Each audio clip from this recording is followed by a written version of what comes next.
Shalom, damai di hati. Kita bertemu kembali dalam ringkasan pelajaran sekolah Sabat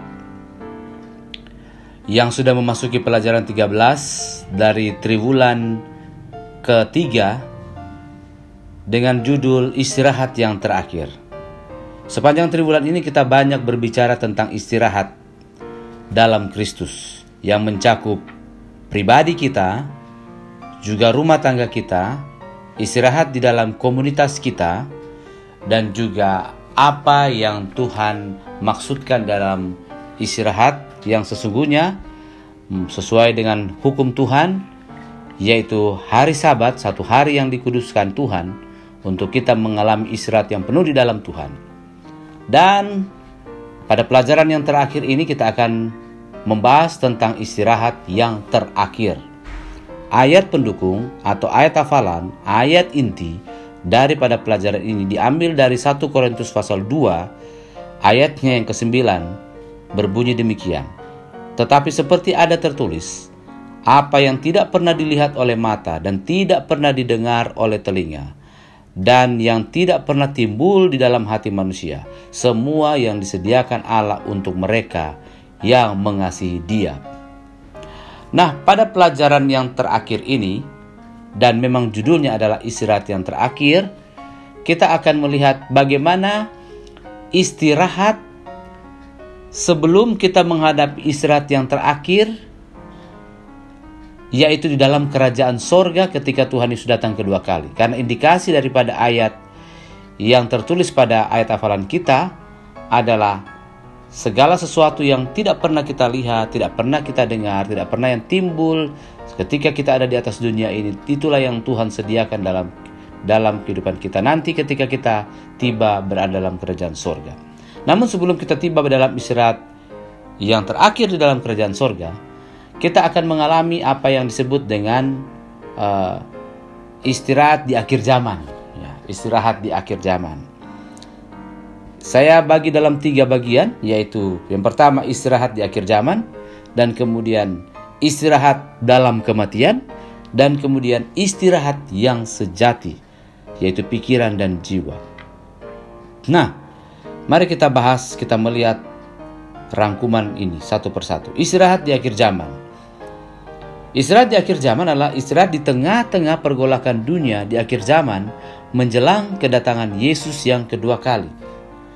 Meski terjadi peperangan, bencana alam, dan bahkan hal-hal buruk lainnya, teror, pandemi, dan lain sebagainya, kita tetap dapat merasa tenang karena kita tahu pasti akhir dari semuanya ini. Jadi inilah yang menjadi ketenangan kita di tengah-tengah badai kehidupan, gejolak dunia ini, bencana alam, dan lain sebagainya. Yaitu bahwa kita tahu bahwa ini semua akan berakhir. Dan bagi umat Tuhan, bukan lagi menghitung dari awal sampai tidak tahu kapan akhirnya tentang keadaan dunia ini.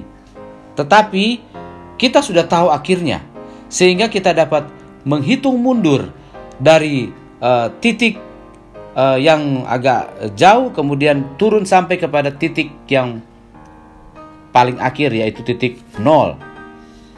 Dan Tuhan Yesus sudah memberikan amaran melalui tanda-tanda. Jadi pada titik itu kita akan segera tiba titik akhirnya, yaitu kita sudah dapat menghitung mundur. Jadi bukan menghitung maju entah sampai kapan, tetapi menghitung mundur, yaitu sampai ketika dunia ini berakhir. Dan kemudian yang kita lakukan pada istirahat di akhir zaman ini adalah, meskipun pikiran kita istirahat, ya, dalam arti tenang menghadapi, menyikapi keadaan dunia di akhir zaman ini meskipun banyak pergolakan, tetapi kita sebagai umat Tuhan tidak akan beristirahat atau istilahnya ongkang-ongkang kaki, diam saja, tenang-tenang saja. Pikiran kita tenang, namun kita tahu bahwa kita tetap harus konsisten kepada tugas dan tanggung jawab kita, yaitu dalam memberitakan kebenaran masa kini, yaitu pekabaran 3 malaikat. Kita memberitakan pekabaran 3 malaikat bahwa kesudahan dunia akan berakhir, sementara kita menikmati ketenangan di dalam kehidupan kita. Itulah istirahat di akhir zaman. Kemudian pelajaran ini juga menyinggung tentang istirahat dalam kematian, di mana perlunya persiapan sebelum kita mengalami kematian. Kapanpun itu akan akan datang. Yesus memberikan kepada kita janji bahwa kematian itu atau istirahat dalam kematian itu bagaikan tidur saja. Bahwa kematian itu bagaikan tidur saja. Jadi kita tidak perlu khawatir, tidak perlu takut. Bukan kematian itu yang menakutkan kita, tetapi bukan kematian itu yang perlu kita khawatirkan, tetapi persiapan-persiapan kita di dalam menghadapi kematian itu. Walaupun itu hanya sebentar saja bagi umat Tuhan, tetapi kita perlu mempersiapkan akan istirahat di dalam kematian. Istirahat kematian bagi umat Tuhan hanyalah merupakan perkara kecil. Tidak akan mengalami maut sampai selama-lamanya, tetapi kita akan bangkit kembali. Dan kemudian hal yang ketiga dari ringkasan pelajaran sepanjang minggu ini, dari istirahat yang terakhir, adalah istirahat yang sejati dalam pikiran. Nah, ini diceritakan pada hari Kamis tentang bersukacitalah dalam Tuhan. Jadi artinya ketika kita tahu semua ini akan berakhir, kita tenang dan kemudian kita tetap melakukan bagian kita dalam pekerjaan penginjilan, menyampaikan kabar baik dengan perasaan tenang dan juga dengan keadaan yang tidak perlu kita khawatir, takut. Kita tenang di dalam menghadapi akhir hidup dunia ini. Nah, istirahat ini merupakan kepastian bahwa kita akan bangkit pada waktu kedatangan Yesus Kristus yang kedua kali. Inilah istirahat sejati, yaitu dalam pikiran. Jadi tidak masalah situasi dunia seperti apa, tidak peduli cobaan yang kita hadapi seperti apa, jika kita tetap tinggal kepada Allah, pada kebaikannya, kita dapat bersukacita dalam Dia dan memiliki kedamaian bagi jiwa kita yang lelah. Ini yang Tuhan harap kita dapat nikmati dalam kehidupan kita di akhir zaman, yaitu meskipun kita dalam keadaan yang penuh dengan pergolakan di keadaan luar kita, tetapi kita dapat merasa tenang, kita dapat beristirahat. Namun istirahat itu tidak akan membuat kita terus berdiam diri, tetapi kita akan terus melakukan bagian kita dengan penuh sukacita, menyampaikan kabar kesukaan. Sehingga hal-hal ini akan menolong kita semakin giat menantikan istirahat yang terakhir ketika kita tiba di dalam kerajaan sorga, bila mana Tuhan Yesus datang yang kedua kali. Dan ada dua tokoh di dalam pelajaran ini yang juga mengalami apa yang kita pelajari pada sepanjang pekan ini, yaitu istirahat yang terakhir. Yaitu mereka adalah, yang pertama adalah Rasul Paulus, dan yang kedua adalah Yohanes Pewahyu. Kedua contoh murid-murid Tuhan ini mengalami apa janji Tuhan dalam istirahat yang terakhir. Sama-sama mereka merasa tenang, menasihati bahwa tidak perlu khawatir di dalam keadaan dunia ini yang bergejolak, yang penuh dengan kesusahan, kesulitan, peperangan, bencana alam.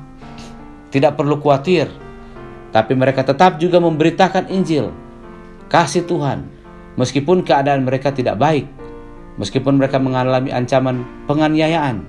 Yohanes Pewahyu dibuang ke Pulau Patmos. Rasul Paulus juga banyak kali mengalami tantangan di dalam penganiayaan di dalam kehidupannya. Tetapi mereka merasakan ketenangan, damai sejati dari Yesus Kristus yang mereka rasakan. Dan kemudian akhirnya mereka juga mengalami apa yang disebut dengan istirahat di dalam kematian. Meskipun Yohanes Pewahyu mengalami istirahat dengan tenang pada akhir kehidupannya, sedangkan Paulus, dia harus menghadapi kematian oleh karena mati syahid, penganiayaan ditimbulkan kepadanya. Tetapi kedua tokoh ini telah memberikan contoh kepada kita bagaimana istirahat, kita mengalami istirahat yang terakhir di akhir zaman. Saya dan saudara, bila mana mungkin akan mengalami peristiwa-peristiwa di akhir zaman, tetaplah tenang, karena kita tetaplah istirahat dalam pikiran kita, karena kita tahu bahwa semua ini akan berakhir. Namun kita tidak akan berhenti sampai di sini, terus membagikan iman kita, kasih kita kepada orang lain, sehingga bila mana kita mungkin akan menghadapi istirahat dalam kematian, itu tidak akan menakutkan kita, karena kita sudah memiliki persiapan-persiapan untuk itu. Atau bila mana mungkin kita akan mengalami tidak akan mengalami kematian, tetapi akan melihat muka dengan muka ketika Yesus datang yang kedua kali, itu pun sama-sama kita akan istirahat terakhir dalam Tuhan, yang Tuhan sudah sediakan bagi kita pada saat kedatangannya yang kedua kali. Demikianlah ringkasan sekolah sahabat kita pada sepanjang pekan ini, yaitu pelajaran ke-13 dengan judul Istirahat yang Terakhir. Tuhan memberkati.